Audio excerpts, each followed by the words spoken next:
I swear to you this really happened to me. Even now, when I close my eyes, I can still feel the dirt under my fingernails from the night I buried the truth, the very truth my own family wanted me dead for. It began in the still air of my brother's old barn outside Columbus, Ohio. The place smelled of rust, mildew, and gasoline, and hanging from a nail by the doorway was a shovel, its handle worn smooth from decades of use. That shovel would become the silent witness to a betrayal I never saw coming.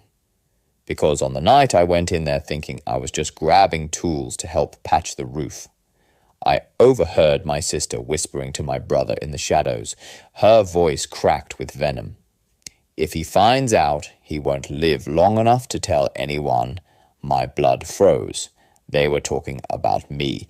If you genuinely enjoy our stories, please subscribe to the channel. Tell us where you're from and what time it is. Right now, it's always fascinating to know how far our story flows. That was the moment my life turned upside down. Until that night, I believed my family might have been dysfunctional. Sure, but I thought we were bound by blood. I thought the years of Sunday dinners, Christmas gatherings, and 4th of July barbecues meant something. But in that barn, hearing those words, I realized I had been living in a house of lies. I should explain how we got there. My name is Charles, though most people just call me Chuck. I was born in Dayton in 1962, the second of 4 children. My father worked at the GM plant until it shut down, and my mother was the type who believed appearances mattered more than reality. We grew up learning to smile in public and bleed in private. My older brother, Alan, was always my father's favorite.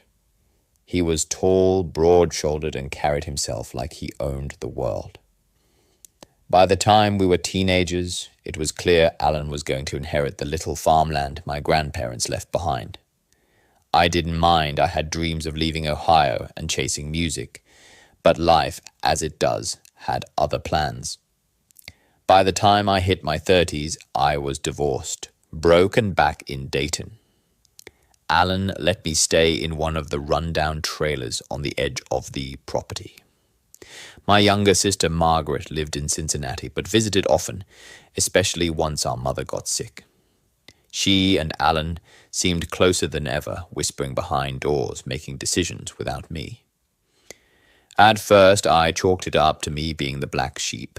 I didn't have a steady job, I drank more than I should, and I didn't always hide my resentment of Alan's self-righteousness. But looking back, I realize now, they weren't just keeping me at a distance. They were keeping secrets. It started with little things. I'd notice money missing from Mom's purse, or find her bank statements stuffed in drawers. Odd withdrawals she couldn't explain. When I asked Margaret, she'd get defensive. Don't you dare accuse us, Chuck. You know you've borrowed money before Alan would just glare at me like I was an insect under his boot. But when Mom passed in 2017, the crack split wide open at the reading of the will at the Montgomery County Courthouse. I sat there stunned as the lawyer announced that everything, the farm, the house, the bank accounts, was to be split evenly between the 3 of us. Alan's jaw tightened. Margaret's lips went pale. That should have been good news. Right, a fair split. But the storm it unleashed nearly drowned me. Alan argued that the farm was his by right, that he had worked it since he was a boy. Margaret claimed Mum had told her privately that the money was meant to support her kids' college funds. When I suggested, we follow the will exactly. Alan slammed his fist on the table so hard the lawyer jumped. Don't push this, Chuck, he warned, his voice low and sharp. You don't know what you're messing with. That was the first time I felt a chill in my bones.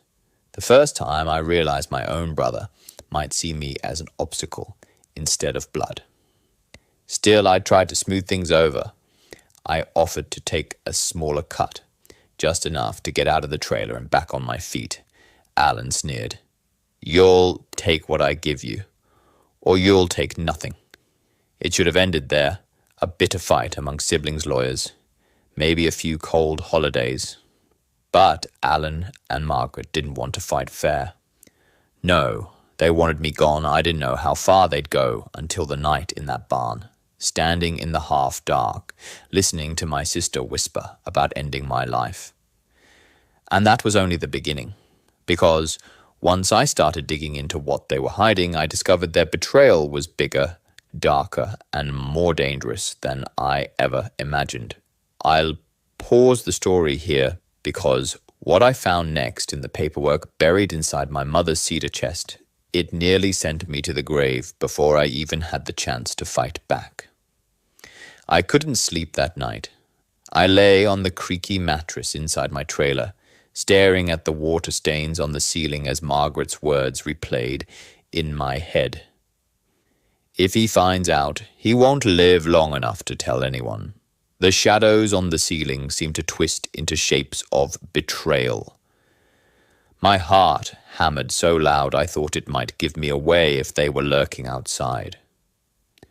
At 61, I was too old to be spooked by monsters under the bed, but monsters wearing the faces of my own family. That was something I couldn't shake. At sunrise, I forced myself up, hands trembling as I made coffee so strong it tasted like burnt dirt. That's when I remembered the cedar chest. It sat in my mother's old bedroom, the one Alan had locked after she died, claiming he'd sort through it later. But I had the spare key. Mom gave it to me when I was 17, saying, "Someday you'll be the only one I can trust." I drove into town, my head buzzing with paranoia. Every stop sign felt like a trap. Every pickup truck tailing me down Route 35 seemed suspicious. Still, I pressed on. That afternoon, when Alan was at the feed store and Margaret had driven back to Cincinnati, I crept into the farmhouse.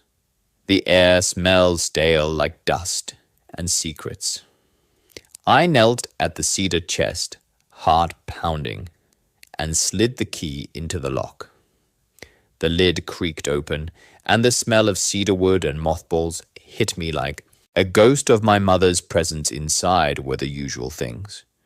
Photo albums, yellowed letters, and crocheted blankets. But at the bottom, wrapped in a pillowcase, was a stack of manila folders. My hands shook as I opened the first one. Bank records, land deeds, receipts. And then I saw it. A notarized document dated 2 years before Mom died. It was a transfer of property right, our farm and the surrounding acreage nod, to the three of us. Equally, but solely to Alan, signed with a shaky hand that looked like my mother's, but wasn't. The signature was a forgery. I knew it instantly. My mother's cursive was neat, deliberate, always signed with a little flourish, under the E of her name, Elizabeth. This scrawl looked forced, uneven. Someone had tried to copy her hand, but failed. I dropped the paper like it burned me. My stomach twisted. Alan and Margaret weren't just fighting for inheritance. They were stealing it. And if I exposed them, they had already whispered the solution. Make sure I wouldn't live long enough to tell anyone. I stuffed the documents back into the chest, locking it quickly. My hands wouldn't stop trembling as I left the farmhouse. Driving back to my trailer, I realized just how cornered I was. If I confronted them without proof, Alan would crush me. He had the temper, the connections, and the arrogance to spin it all in his favor. Margaret, with her crocodile tears, could make anyone believe I was just the washed-up drunk uncle lashing out for attention. But if I could prove the forgery, if I could unravel their scheme piece by piece, I could bring their empire crashing down. Still, the paranoia never left me. That night I swore I heard footsteps crunching outside my trailer. I grabbed the old shotgun I kept by the door and sat in the dark, sweat dripping down my temples, waiting. Nothing happened, but I knew it was only a matter of time. The next morning I drove to Dayton Public Library. If Alan or Margaret were watching me, I figured they'd expect me to go to a bar, not a library. I sat at a dusty computer terminal and searched records. My gut told me to start with the notary's name on the forged deed, Diane M. Fletcher. What I found made my jaw clench. She wasn't a professional notary anymore. In fact, she'd lost her license 6 years ago for fraudulent filings. She'd been caught notarizing signatures for clients who weren't present, illegal, of course. And guess who her last known employer was? Alan had hired her briefly to manage farm paperwork. The pieces started clicking together. Alan had used Fletcher to forge the property transfer, making it look legal. Margaret was in on it. The role was to keep me distracted, confused, and if necessary, silenced. I leaned back in the stiff library chair, rubbing my temples. My mother's voice echoed in my mind. You'll be the only one I can trust. That's when I made my decision. I wasn't just going to fight. I was going to bury them with the truth. I started small. First, I photocopied every suspicious document from the Cedar chest. I kept the copies hidden inside an old Folgers coffee tin, buried behind my trailer. Then I started watching Alan and Margaret more closely. Alan's routine was predictable: early mornings on the tractor, afternoons at the coop, or feed store evenings drinking bourbon on the porch. But Margaret, she was trickier. She'd drive in from Cincinnati at odd hours, sometimes staying the night, sometimes leaving after only an hour. One night I followed her. I kept my headlights off as I trailed her car down Route 4. She pulled into a rundown motel near the outskirts of Springfield. The flickering neon sign read, Blue Horizon Inn. I parked across the street and watched as she entered room 12. 20 minutes later, Alan's truck pulled in. I nearly choked on my own spit. They weren't just siblings conspiring together. They were meeting in secret away from the farm. And when the curtains of room 12 fluttered just enough for me to glimpse their silhouettes, my stomach turned. They weren't just partners in crime. They were lovers. I gripped the steering wheel so tight, my knuckles went white. My mind spun. This wasn't just about money. It was about two people willing to desecrate everything: family morality, even our mother's dying wishes for greed and lust. My chest burned with rage, but rage alone wouldn't save me. I needed more proof. Proof no one could deny. The following week, I went to Montgomery County Courthouse. I filed a quiet request for certified copies of the land records. The clerk, a kind older woman named Teresa, didn't suspect a thing. She handed me the papers stamped and sealed. There it was again, the forged transfer. My mother's name scrawled like a drunk imitation. Now I had official evidence, but evidence alone wouldn't keep me safe.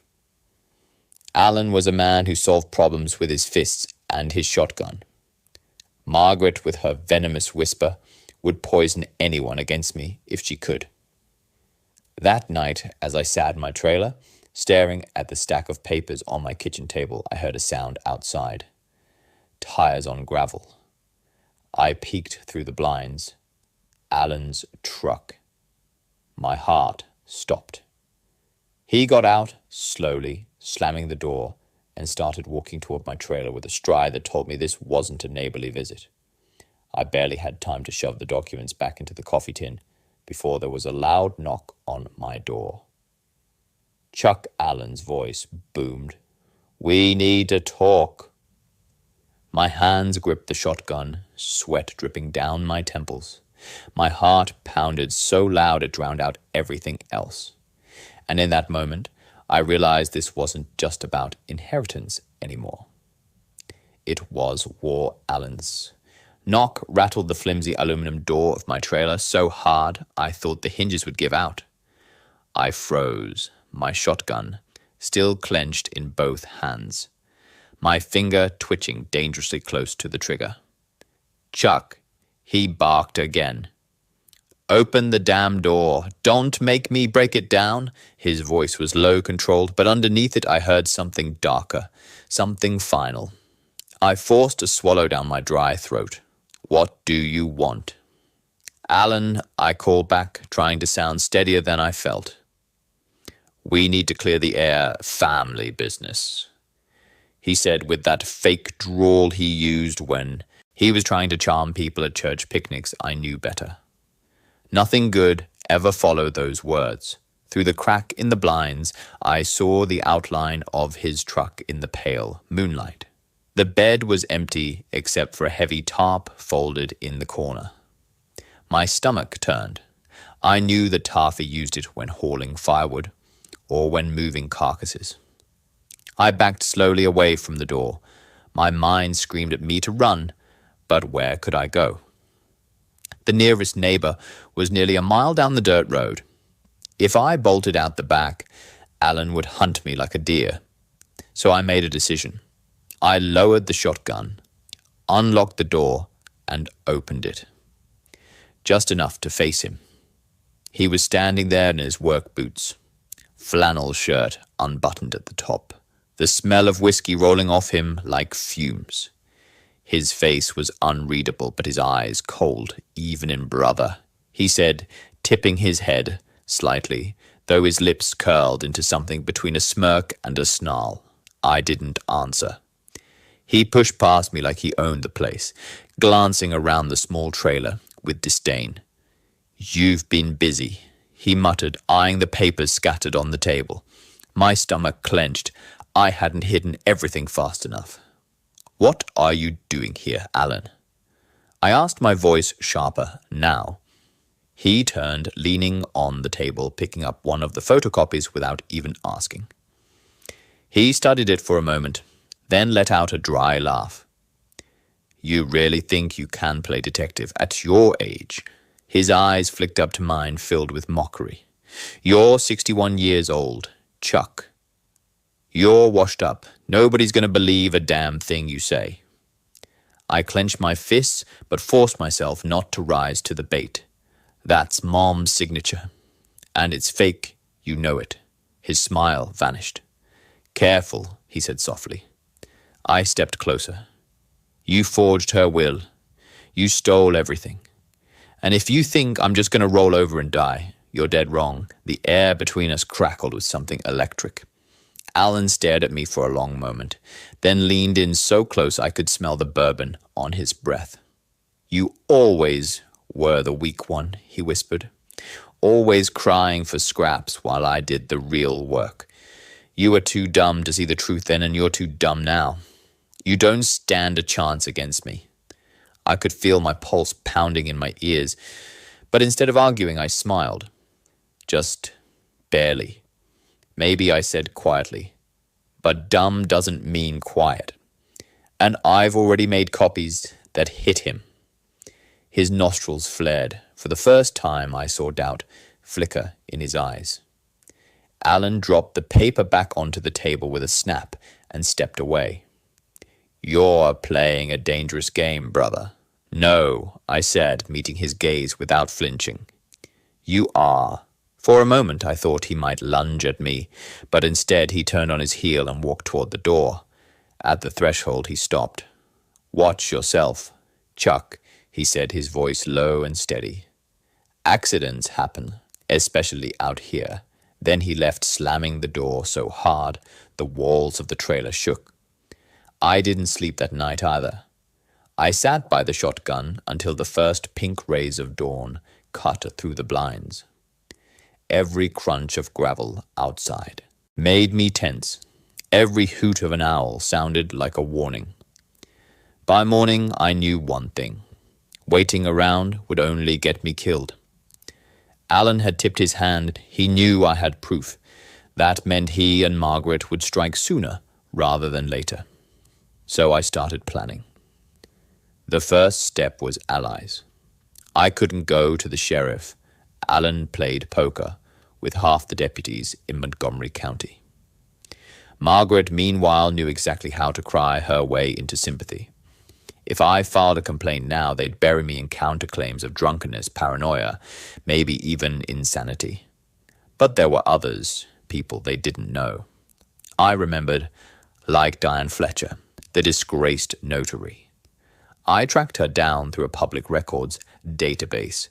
She lived in a shabby apartment complex in Trotwood. Her name scribbled on a rusted mailbox. I drove there on a rainy Thursday evening, my palms sweating as I climbed the stairs to her door. She answered in a faded bathrobe, a cigarette dangling from her lips. When she saw me, she frowned. "Who the hell are you?" "Names." "Chuck," I said, quickly. "I need to talk to you about Alan." The name made her flinch. She tried to slam the door, but I wedged my boot inside. "Please," I begged him, "not here to hurt you, but he's trying to kill me, and I know you helped him forge my mother's deed." Her eyes darted back and forth nervously. For a moment I thought she'd scream, but then she sighed, dragging on her cigarette. "Come in," she muttered. The apartment smelled of stale smoke and cat urine. She sat me down at a cluttered table, pushing aside unopened bills. "What do you want?" "The truth," I said. "And your testimony, if it comes to that." She laughed bitterly. "Testimony? Honey, nobody cares about me. They tossed me out years ago. Your brother paid me under the table. Cash. Told me it was just to keep the farm in the family. I was broke. I needed rent money. Didn't think twice." "You notarized a fake signature," I pressed. Her eyes met mine, tired and ashamed. "Yeah, I did. And it wasn't the first time. Either your brother, he knows how to pick desperate people." I pulled out one of the photocopies and slid it across the table. "Would you be willing to put in writing that this was forged?" She stared at the paper for a long moment, then ground her cigarette into the ashtray. "Maybe," she said slowly. "But if Alan finds out, hell come for me too. You know that, right?" "I know," I admitted. "That's why we have to be smart." For the first time, a flicker of resolve crossed her face. "You get me protection, and I'll sign whatever you need." It was a start, but protection. That was harder. I didn't have money. I didn't have connections. What I did have was desperation. So I started digging deeper into Alan's world through whispers at the coop and the bar. I learned he wasn't just farming anymore. He was renting out part of our land to a trucking company, cash under the table. And those trucks weren't always hauling feed or fertilizer. Late at night, they carried heavier loads unmarked, disappearing toward Cincinnati drugs. I didn't want to believe it at first, but the signs were everywhere. Alan's sudden wealth. The new tractor he bought outright. The bourbon habit he could afford to indulge Margaret's. Weekend trips that never quite added up. If I could prove that the forgery would just be the icing on the cake, they wouldn't just lose the farm. They'd lose their freedom, but moving against them meant risk. The next time Margaret came down from Cincinnati, she didn't bother with pleasantries. She showed up at my trailer, knocking softly, like she expected me to play along Chuck. She said sweetly, when I opened the door, "We should talk." Her tone was all honey, but her eyes were sharp as knives. I didn't invite her in. "You're making this harder than it has to be," she continued, lowering her voice. "Alan and I were just trying to do what's best for the family. If you step aside, well, make sure you're taken care of. But if you keep pushing..." She let the threat hang in the air. I looked her dead in the eye. "I'm not afraid of you." Her smile vanished. "You should be." Then she turned and walked back to her car, her heels crunching on the gravel, like the ticking of a clock running out. That night I sat at my table, staring at the stack of evidence. My mind raced with plans, schemes, possibilities. I was no longer the weak brother hiding in his trailer. I had leverage, I had allies, and most of all, I had nothing left to lose. The only question was how far I was willing to go. And the answer, I realized, was simple: all the way. By the time the cicadas started screaming in the trees. That summer, I knew my life had narrowed down to two choices: strike first or end up buried in one of Alan's fields. I spent my mornings driving through Dayton and Springfield, pretending to run errands while really watching, taking notes, memorizing patterns I saw, which trucks pulled into the property late at night, which men Alan shook hands with, which duffel bags went into the barn and came out looking lighter. I kept my distance binoculars in hand, jotting down plate numbers on the back of old grocery receipts. The more I saw, the clearer it became. This wasn't some small side hustle. My brother was neck deep in trafficking. He wasn't just greedy. He was dangerous. And Margaret. She was his cover, the pretty, respectable sister, with PTA friends in Cincinnati keeping suspicion away from the farm. I knew if I came at them head-on, I'd end up in a ditch. So I had to build my plan like a trap piece by piece until the jaws could snap shut. The first piece was the forged deed. Diane Fletcher's reluctant confession gave me leverage, but I needed to lock her in. I drove back to her apartment a week later this time, with a tape recorder tucked in my pocket.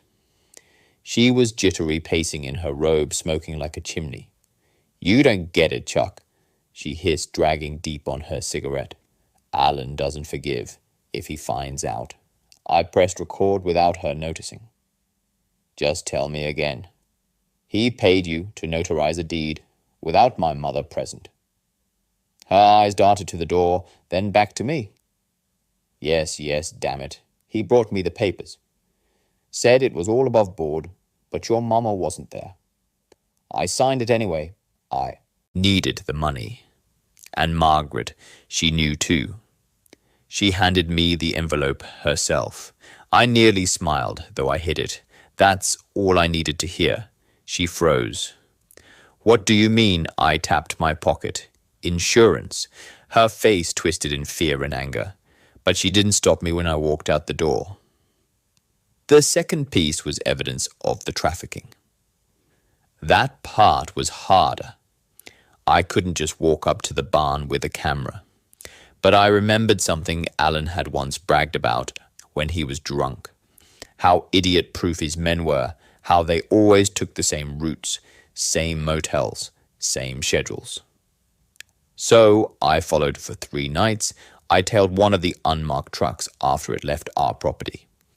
It rolled down Route 4, then cut onto I-75 south, heading towards Cincinnati. Each time it stopped at the same place, a decaying warehouse by the Ohio River. The first night I stayed in my car, watching from the shadows. The second I crept closer, snapping photos with a disposable camera, so old I wasn't sure it would work. The third night I got lucky. A duffel bag ripped as they were unloading spilling packets onto the ground.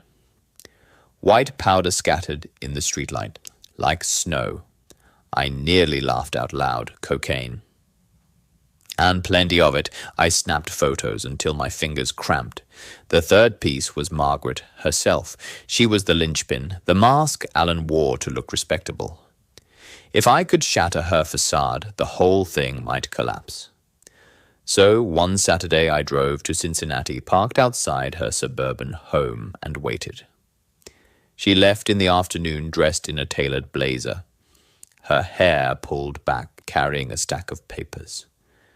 I followed her to a cafe downtown. She sat across from a man in a suit, sliding him envelopes and whispering urgently. When I got close enough to hear, my stomach turned. "Campaign contribution," she murmured. "Alan needs protection." "You understand." The man nodded. slipping the envelope into his briefcase. A politician. She was buying influence. I snapped more photos. By the time I drove back to Dayton that night, my coffee tin in the dirt behind the trailer was stuffed with ammunition, forged documents, a taped confession, photos of drugs, evidence of bribery, but proof alone wouldn't save me. I needed a plan. A way to unleash it all at once so Alan and Margaret couldn't wiggle free. I decided to build my own storm. It began with whispers. I made anonymous calls to the Dayton Daily News hinting at corruption in Montgomery County. I mailed a copy of the forged deed to a lawyer I knew from years back, one who hated Alan with a passion. I slipped photos of the trucks under the windshield of a state trooper's car while he ate lunch at a diner. But I didn't send the most damning pieces yet. Those I kept close, waiting for the right moment, because I knew Alan. He wouldn't go down quietly, and sure enough, he came for me again. It was late one night when I heard the crunch of gravel. This time, 2 sets of headlights. I grabbed the shotgun and crouched by the window. Alan stepped out of his truck, and Margaret climbed out of hers. Both moved toward my trailer with grim determination. My throat tightened. This was it. They didn't knock this time. Alan kicked the door open so hard it slammed against the wall. Margaret slipped inside behind him, her eyes glittering in the dark end of the line. Chuck Allen growled. "You should have stayed in your place." I raised the shotgun. "One more step and you'll regret it." Allen sneered. "You don't have the guts I didn't fire." Instead, I reached for the tape recorder on the table and pressed play. Diane Fletcher's voice filled the room. "Yes, he paid me to notarize a deed without your mama present." Margaret knew too. She handed me the envelope herself. Margaret's face went pale. Alan's jaw clenched. "You son of a..." Alan started, but I cut him off. "There's more," I said coldly. "Photos, documents, proof of your drug runs, proof of your bribes, all hidden. And if anything happens to me, it all goes to the cops. You two think you're untouchable. Think again." For the first time, I saw fear in Alan's eyes. Margaret whispered, Hess bluffing. But Alan wasn't so sure. He stepped closer, his fist tightening. "Where is it, Chuck?" I forced a smile. "Buried. The same way you'll be if you try me." The silence that followed was thick enough to choke on. Finally, Alan spat on the floor, turned on his heel, and stormed out. Margaret followed, though, not without one last glare sharp enough to cut glass. Their message was clear. The war wasn't over.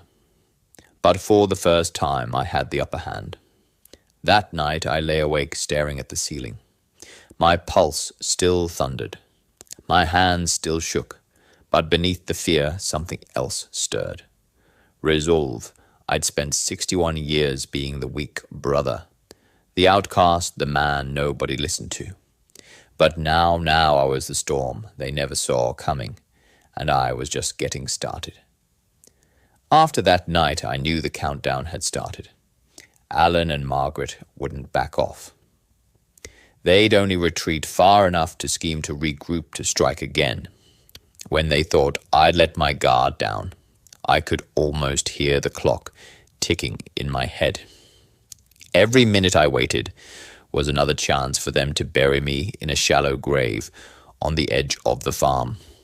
So I stopped, waiting. The first thing I did was shore up my defenses. I reinforced my trailer doors with steel bars, bought padlocks for the windows, and installed a motion-activated floodlight that turned my yard into a white blaze if anything moved after dark. But defense wasn't enough. Revenge needed offense. That's when I remembered something Mom used to say. If you want to win, Chuck, don't fight on their field, make them come to yours. Alan thought he had power because of the farm, because of his men, his trucks, his fists. Margaret thought she had power because of her lies, her money, her politician friends. But none of that mattered if I pulled the ground out from beneath them. I started with Margaret. Her pristine image was her armor. She was the respectable mother, the community volunteer, the woman who baked pies for the church. Bake sale, but behind the smile was rot. If I could show the world her true face, Alan would lose his shield. So I drove to Cincinnati. Again, this time with purpose. I tailed her for 3 days, parking near her house, following her when she left. She thought she was clever, slipping away in different outfits, using side streets. But I was patient. On the third night, I got what I needed. She met Alan at the Blue Horizon Inn again, the same seedy motel where we'd caught them before. This time I parked close enough to snap photo after photo of them together. Holding hands, kissing, entering room 12. When they left an hour later, disheveled Margaret straightening her blouse, Alan lighting a cigarette, I almost laughed out loud. Brother and sister lovers, criminal partners. If I unleashed those photos, Margaret's world would collapse. Her PTA friend wouldn't touch her. Her politician allies would drop her like a hot stone, and Alan would lose the one person who kept him presentable. I tucked the film safely away, one weapon ready. Next came Alan. I knew I couldn't take him in a straight fight. He was bigger, stronger, meaner. But he had a weakness, pride. He couldn't stand the thought of being laughed at, of being made small. So I decided to humiliate him before I destroyed him. One night, when he was passed out, drunk on his porch, I snuck onto the farm. My heart hammered like a drum as I crept past the barns, the tractors, the dogs. I moved toward his office in the farmhouse, the room he always kept locked. I'd swiped the spare key weeks earlier. Inside, the office smelled of tobacco and sweat. The desk was cluttered with receipts, invoices, and whiskey bottles. I rifled through drawers until I found what I needed, a black ledger, handwritten Alan's own record of the shipments. The money, the deals. I nearly laughed. The arrogant bastard had written everything down, convinced he was untouchable. I took photos of every page, then slipped the ledger back exactly where I found it. By the time I crept back to my trailer, the sky was bleeding pink with dawn. I collapsed into my chair, exhausted but exhilarated. Now I had them both. Margaret's sin, Alan's crime. All I needed was the right stage to bring it down on their heads. That stage came sooner than I expected. It was a Sunday morning when I heard church bells tolling in the distance. Margaret was hosting a community fundraiser that afternoon, in Cincinnati a barbecue, and raffle for her education initiative. The papers had been buzzing about it all week. Local politicians, donors, even a state senator were expected to attend. It was perfect. I drove up early, parking 3 blocks away. I carried with me a plain envelope stuffed with copies of the motel photos, the forged deed, and snapshots from Alan's ledger. I didn't put my name on it. Didn't need to. The truth would speak loud enough. One by one, I slipped the envelopes under windshield wipers in the parking lot, into donation boxes, into the hands of reporters I recognized. By the time Margaret stepped on stage to give her speech, the whispers were already spreading like wildfire. People glanced at their phones, gasped, pointed. A few slipped away entirely. I stood in the crowd. Sunglasses on hat, pulled low, watching Margaret's voice cracked as she spoke, her usual polished confidence replaced with a tremor. She saw the photos flashing on screens. She saw her friends horrified. Faces. And then, like a knife twisting, a reporter shouted, "Biz Whitaker, is it true you and your brother are engaged in a sexual relationship while laundering money through drug trafficking?"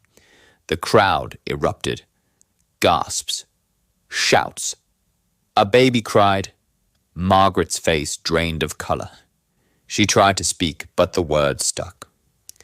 She dropped the microphone and fled the stage, tears streaking her makeup. I felt a thrill I hadn't felt in years. One piece of the puzzle had just collapsed, but Alan wasn't going to take humiliation quietly. That night he came for me again. I was sitting in my trailer, poring over my notes, when the floodlight outside clicked on. I grabbed the shotgun and looked through the blinds. Alan's truck. This time he wasn't alone. 2 men climbed out with him, burly, hard-eyed, the kind of men who worked for cash, and asked no questions. My stomach lurched. He'd brought reinforcements. They moved toward my trailer, bats in hand. Alan carried a crowbar. His face was twisted with rage. "This ends tonight," he bellowed. My palms sweated as I raised the shotgun. I knew I couldn't take 3 men head-on, but I didn't need to, because I had set my trap. Earlier that day, after the fundraiser, I'd slipped a flash drive into the mailbox of a Dayton detective I trusted, one who'd always hated Alan's. Smug grin on it were copies of everything. The forged deed, the tape, the photos, the ledger pages. If I didn't survive the night, Alan and Margaret would still burn. The men reached my door. Alan swung the crowbar, splintering the wood. I raised the shotgun and fired. The blast shook the trailer, the door flying half off its hinges. One of the hired men screamed, clutching his shoulder. The others scattered, but Alan pushed forward, rage blinding him. We locked eyes through the smoke. "You'll regret this, Chuck," he roared. I racked the shotgun again, my heart pounding so hard I thought it might burst. "Not tonight," I growled. Smoke hung thick in the trailer like a ghost that refused to leave. My ears rang from the shotgun blast, the acrid stench of gunpowder burning my nose. Alan stood outside in the doorway. Wreckage, crowbar, raised eyes, wild, looking like a man who'd already tasted blood and was hungry for more. Behind him, one of his hired goons was screaming on the ground, blood soaking through his flannel sleeve, while the other hovered uncertainly in the shadows, torn between loyalty and survival. Alan bared his teeth at me. "You think this is over?" he roared. I kept the shotgun leveled on him, my hands steady now despite the quake in my chest. "Step inside, Alan," I said coldly. "One more step and I'll scatter your brains across my mother's linoleum floor." For the first time in my 61 years, I saw hesitation in my brother's eyes. He wasn't invincible anymore, not here, not with the barrel staring him down. He spat at the floor, the glob landing inches from his boot. "This ain't over, Chuck, you're a dead man walking." And with that he turned and stormed off into the night, dragging his wounded man while the other followed like a stray dog. The roar of his truck engine faded into the darkness. When silence finally returned, I sank into my chair, my whole body trembling. I crossed a line. There was no going back. But I also knew one thing. Alan was desperate now. Cornered animals were the most dangerous. If he didn't kill me outright, he'd find another way through the law, through his friends in high places, through Margaret's poison tongue. So I had to finish this once and for all. The next morning, I drove into Dayton and walked straight into the detective division of the police department. The receptionist blinked at me as I asked for Detective Roy Carter. Roy was a thick-necked man in his 50s with a permanent scowl. He'd grown up a mile down the road from us, had gotten into fistfights with Alan as a kid, and had never forgiven him for walking free while others paid for less. He eyed me suspiciously as I sat across from his desk. "What brings you here, Chuck?" "You finally sober enough to file a complaint?" I leaned forward and placed a thick folder on his desk. "No complaints, just facts." He raised an eyebrow. "Facts, proof." I said Alan and Margaret forged deeds. Drug trafficking, bribery, incest. Roy snorted big claims. I slid the photos across to him, then the tape transcript, then the photocopies of Alan's ledger. Roy's smirk disappeared as he flipped through the evidence. His eyes narrowed. Well, it'll be damned. You know Alan, I said quietly. You know what he's capable of. But now I've got him by the throat. Question, do you? Roy leaned back in his chair, drumming his fingers on the folder. This is enough to start something. Maybe more than something. But if I move too soon, hell slip the noose. Then don't move yet, I said. Let him hang himself. Roy studied me for a long moment. Then he nodded. All right, Chuckle, play ball. But you better be ready. Once this starts rolling, it won't stop. I've been ready my whole damn life, I said. Over the next week, I worked hand in hand with Roy. He sent plainclothes officers to watch the farm, to tail the trucks, to photograph the drops at the warehouse. He pulled bank records, traced campaign contributions, cross-checked every whisper I'd gathered. And every day, Alan and Margaret seemed to unravel a little more. Margaret's fundraiser scandal made the local paper. Then the regional news, her PTA friends shunned her. The politician she'd bribed denied knowing her. And whispers of her relationship with Alan spread like wildfire. She stopped showing her face in Cincinnati altogether. Alan, meanwhile, doubled down. He drank more, shouted more, lashed out at his men. One night I heard him firing his rifle into the sky, like a madman bellowing into the night air. The farm was slipping from his grip, and he knew it. That's when I decided it was time to spring the trap. It was a Friday evening when Roy called me. We've got enough, he said simply. We're moving on the warehouse tonight. You coming? My pulse quickened. You want me there. You started. This, Roy said, might as well see it through. I drove to the rendezvous point, the Ohio River, glittering under the moonlight as we gathered in the shadows near the warehouse. Officers in tactical gear whispered into radios, their rifles gleaming under the dim glow. Roy stood beside me, his face grim. Stay behind me, Chuck. You ain't bulletproof. We moved in silence, creeping closer. Shouts erupted. Police hands where we can see 'em. Chaos followed. Men scattered trucks. Revved shots rang out. I ducked behind a crate, my heart slamming in my chest as officers swarmed the warehouse. The acrid smell of cocaine dust and diesel filled the air. Within minutes, it was over. Half a dozen men lay cuffed on the ground. Duffel bags of drugs spilling open evidence scattered everywhere. Alan wasn't there, but his fingerprints were all over the operation. The next morning, Roy and his men moved on the farm. I stood across the road, hidden in the trees. As squad cars rolled up the gravel drive, Alan stormed out of the farmhouse, red-eyed and furious, shouting curses, as officers poured onto his land. Margaret appeared beside him, her hair disheveled, her face pale. Hands up, an officer barked. Alan refused. He swung his fist, spit flying, but they took him down hard, pressing him into the dirt he thought he owned. Margaret screamed, but when they cuffed her too, she didn't resist. The sight of my brother and sister being shoved into squad cars, their empire collapsing, was like a weight lifting off my chest. I should have felt joy. I should have felt victory. Instead, I felt hollow. That night I drove back to the farm.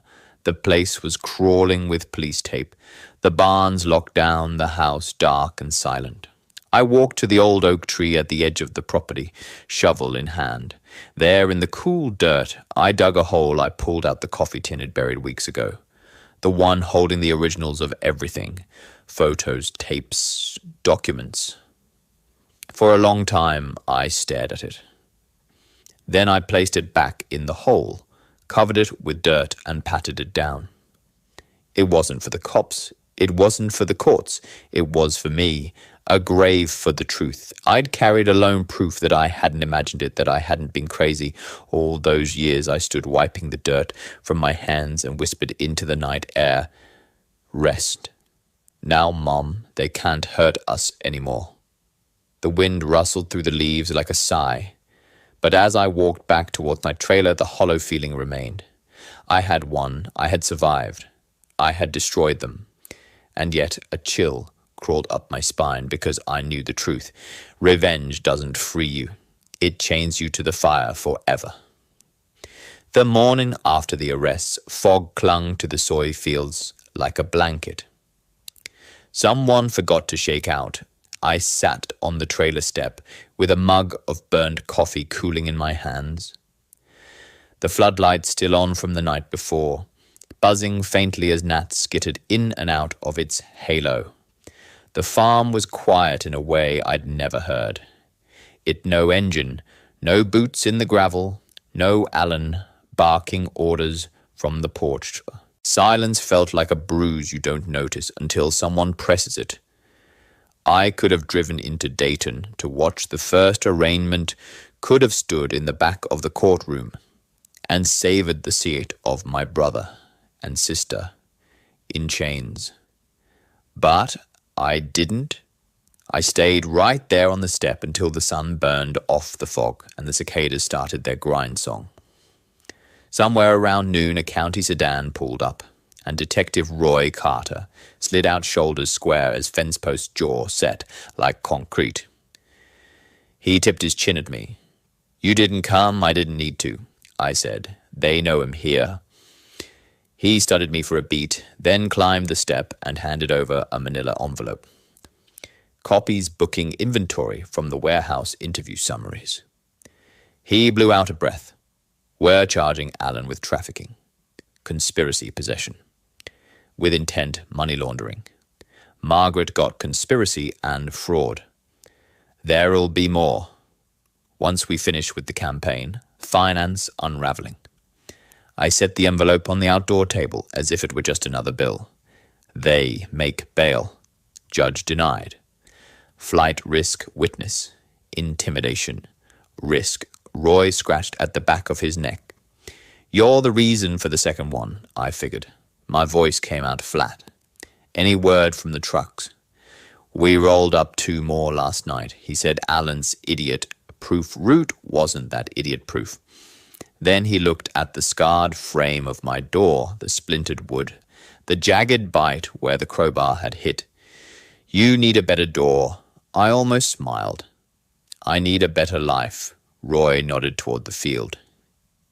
"You got it. Now it's about whether you want to live it." He left me with the envelope and the empty afternoon. I carried it inside, set it on the table, where the ledger's photocopies had sat weeks earlier, and didn't open it. I knew what was inside. What I didn't know was what was left of me, now that the fight wasn't the only thing keeping me upright. The hours slid by like loose gravel. By dusk, I put on my boots and walked back to the oak, the shovel across my shoulder. Its weight an old friend. The dirt over the coffee tin was darker than the rest of the ground, a smudge on a clean shirt. I pulled the shovel from its resting point and stuck the blade in, but I didn't dig. I just held it there, handle warm, in my palms the earth, quiet under my boots. Fireflies winked on and off like confession lights, and for the first time in weeks I cried. Not loud, not even a sob, just tears that moved like rain through a crack in plaster, soaking into the oak roots and disappearing into everything that outlived us. I didn't hear her come up the gravel road. Margaret had always been light on her feet. Even as a kid, her voice drifted from the tree line, oft ruined surprisingly small. "Chuck," she called. "Please." I turned, shovel still sunk in the dirt. She wasn't supposed to be there. She wasn't supposed to be anywhere but a concrete room and a steel bunk.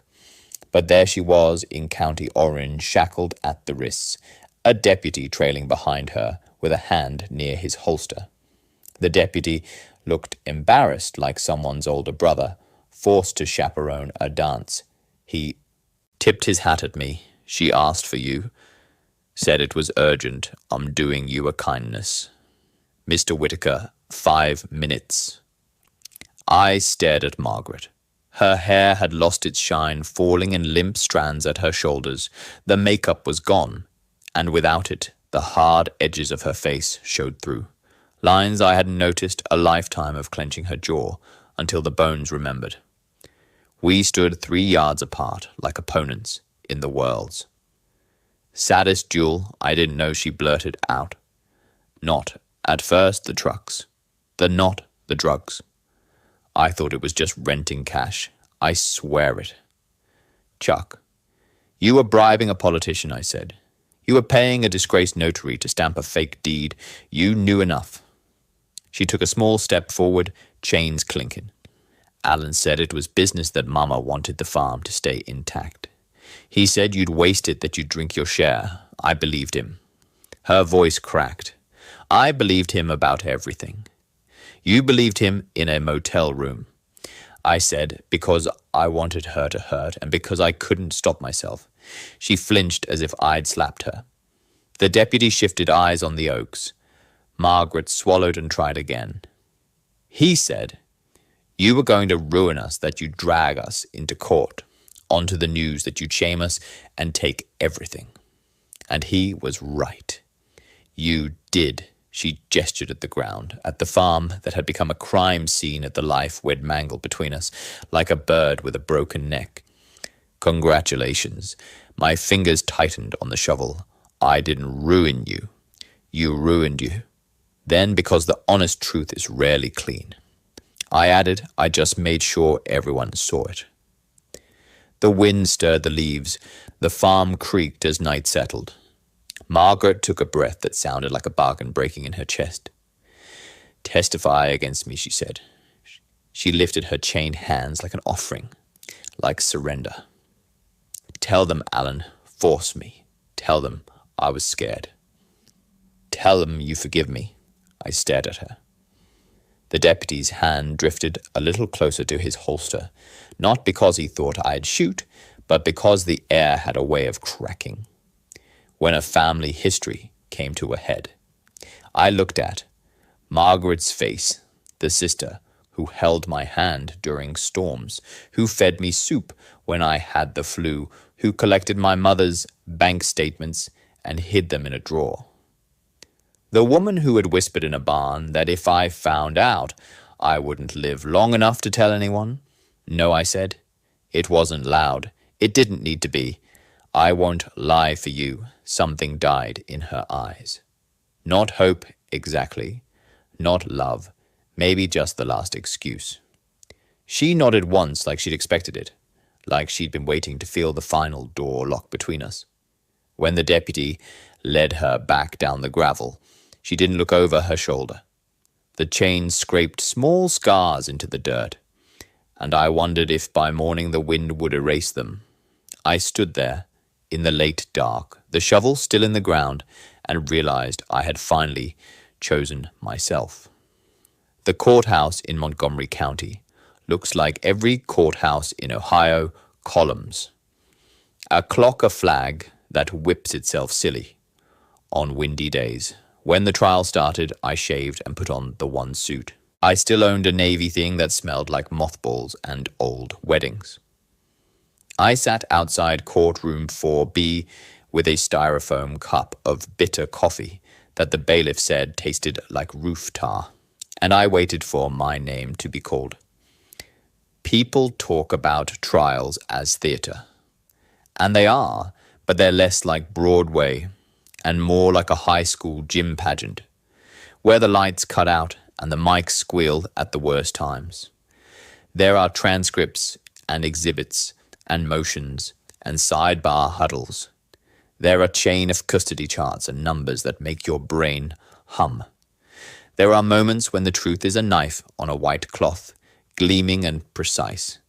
There are other moments when it's mud.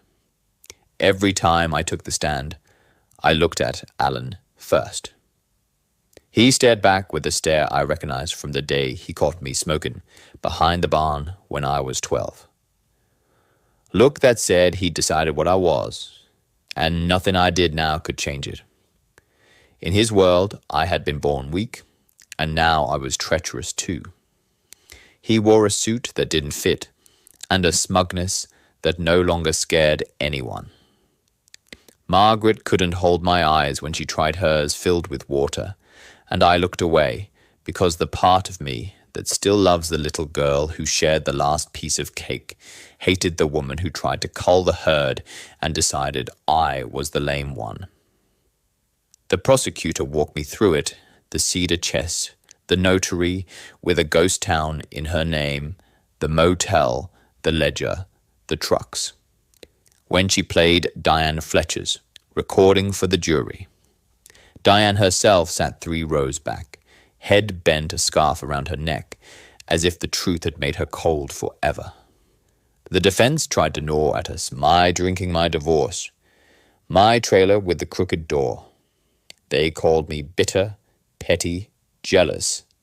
I took it like a man takes rain, unblinking because blinking just makes you look scared. On the 3rd day, the politician Margaret had courted, took the stand and found religion in the oath. He swore he had known whom the envelope came from, swore it had been a staffer's mistake, swore he'd returned the money once concerns were raised. The jury didn't buy it.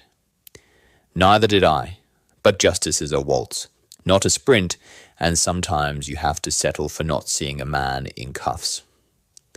The most surreal moment came when the defense attorney asked me about the phrase I'd used to Alan that night in my trailer, buried. Where he demanded was this buried trove of evidence I threatened to unleash if anything happened to me. I glanced at the judge at the jury box, where a middle-aged woman with a cardigan had been knitting her moral outrage since opening statements, and I lied in a way that wasn't a lie at all. It's safe, I said. Safe enough that I sleep at night, now. And maybe I did, sometimes. The judge asked if the state had the originals. The prosecutor said they had certified copies. Everyone nodded like bobbleheads on a dusty dashboard, and we moved on. The verdict came on a Thursday at 3:17 p.m. I know the time because the courtroom clock had been stuck since last winter, and we all watched a bailiff check his phone like a midwife. Timing contractions. The jury filed in with tight mouths and tired eyes. The four-mana pale man who had spent the week writing notes like a court stenographer stood and read, "Guilty, guilty, guilty." It rolled through the room like a thrum from an amp, low and heavy. Alan didn't flinch. Margaret sagged as if someone had cut a string inside her. The judge, an old man with a fondness for peppermints and policy scheduled sentencing for the following month. Until then, Alan and Margaret would remain in custody. The courtroom emptied like a tide, pulling back angry voices and relieved ones mixing into a soup of conclusion. Roy found me in the hallway. "You did it," he said simply. "I did part of it." I said, "You did the rest." He gave my shoulder a squeeze and told me to get some rest. I walked out into the bright glare of late afternoon and blinked like a mole, leaving a hole for the last time. The weeks before sentencing, the farm sat under a kind of quarantine. The county posted seizure notices on the barn. A contractor put a new door on my trailer. Solid wood with a deadbolt that clicked like a promise. I went to Kroger without looking over my shoulder. I stood on my porch at 2 a.m. and listened to nothing but frogs soaring away at the summer night. Peace felt strange. It felt like when you take off your work boots and your arches don't know what to do with the softness of the rug. On the day of sentencing, I put on the suit again. Courtroom 4. B smelled like aftershave and old books. The judge talked for a long time about community harm, about the sanctity of family, as a civilizing institution and the monstrousness of using it as a shield. He used phrases like aggravating factors and demonstrated lack of remorse and the need for deterrence. The numbers came down like winter. 28 years for Alan, with possibility of parole after 25. 12 for Margaret parole after 9. The judge's peppermint rolled across the bench and fell a small comedy inside a large gravity. Alan finally broke. Then, not to cry, that would have been better. He laughed, a short, sharp bark that made the deputy jolt. He turned in his chair and found me. "You bury everything, don't you, little brother?" he said. The words were quiet, carried by a voice that could make a barn full of men stop for lunch. You bury and you wait and you pretend you're the righteous one. But you and me were the same dirt. I didn't answer. It wasn't worth it. And any answer would have been only for me anyway. Margaret didn't look at me at all. She spoke to the judge in a voice like a child on Christmas Eve, promising better, promising lessons learned. The judge nodded like a teacher who's heard it all before and gave her what he decided yesterday in his office, and then it was done. The farm went to auction. Not the original parcel. Mama's will still had its life, and I fought for the little rectangle where my trailer sat, where the oak had its say. But the barns, the fields, the house, with the office that smelled like tobacco and anger, they went to a man from Indiana who planned to rent the soil out and never learn the ghosts' names. On the last morning before the auction, I walked through the farmhouse one more time. The kitchen still had the wallpaper, with geese marching along the top. Their navy bows faded to denim. A sunbeam striped the floor where we'd set Christmas presents in '78, when the Atari first arrived and Alan pretended not to care, until the second level of Space Invaders lit him up. The office door opened with a sound like the last page of an old book turning. The ledger was gone, but the dent in the desk, where Alan had slammed his fist the day the will was read, was still there. I took Mama's cracked ceramic salt cellar from the windowsill. I took the quilt she'd made from our childhood shirts, the one with Alan's baseball jersey, and my band tee spliced together like a truce that never held. I left everything else out under the oak. The soil was settling the mound, smoothing into the meadow. I put my hand on the bark and felt the slow engine of the tree, the old machine that makes green from sun and patience. I thought about digging up the coffee tin, then about holding the truth again, just to prove to myself that I hadn't imagined winning. But some things need to stay in the ground so you can keep walking. That night, I drove to Columbus. I didn't have a particular reason. Maybe I wanted to feel anonymous on a street where nobody knew my history. I ate a plate of meatloaf at Nancy's home cooking and sat in the corner of a bar in the short north nursing ginger ale, like contrition.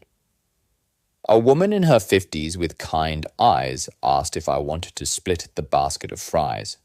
I told her yes, and we talked about nothing important for an hour, whether the Buckeyes.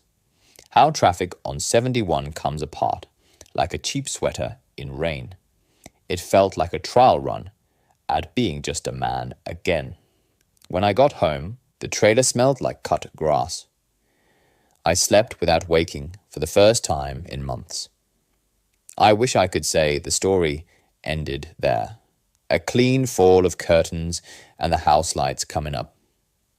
But life isn't a stage, it's a field. Sometimes you plow straight. Sometimes you hit rocks. You thought you dug out years ago. 2 months after Margaret went inside, I got a letter. No return address stamped in Cincinnati. The paper was cheap, the handwriting familiar, in a way that made my mouth go dry. "Brother," it began. Sorry, it wasn't a true apology. It was Margaret telling me her side of the world, an admission of fear, braided with excuses that looked like love. If you held them at arm's length and squinted, she said she'd started seeing a prison counselor, that she was considering telling the truth. Not the legal truth, but the other kind, she wrote. I don't know how to be someone without him. I never learned. I'm trying. I read it 3 times. I set it on the table next to the manila envelope. I still hadn't opened and stared at both objects until they stopped feeling like threats I didn't write back. Maybe one day I will. Maybe I won't. The older I get, the more I know that forgiveness isn't an event. It's a landscape you learn. To walk without twisting your ankle every 10 steps. When autumn came, the soy turned dirty gold, and the oak let go of its leaves in a slow, rattling sigh. The auction signs came down. The Indiana Mines workers showed up at dawn and left at dusk. They kept to their side, and I kept to mine. I fixed the porch light. I patched the roof. I bought a second-hand dog from a shelter in Huber Heights. An old beagle with a graying muzzle who looked at me like he understood the parts of me. I didn't say out loud. On the first frost, I made a pot of chili and took a bowl to the volunteer firehouse, just because the chief, a woman younger than me, with smoke in her hair, said thanks and told me they were glad the trouble up on Whitaker Road had settled. I told her me too, and I meant it.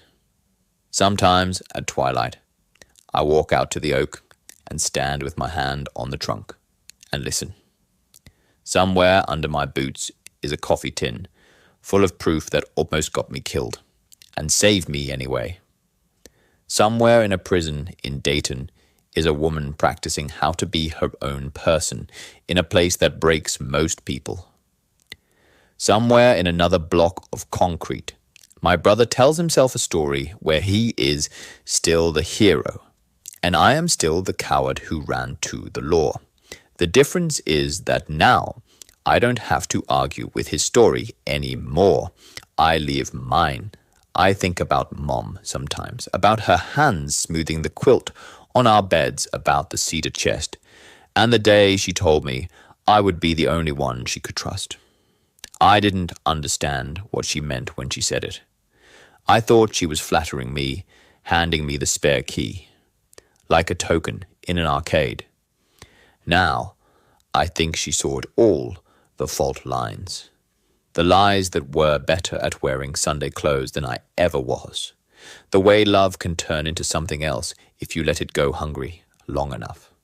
A few weeks ago, I drove to the cemetery at Woodland in Dayton and found her headstone.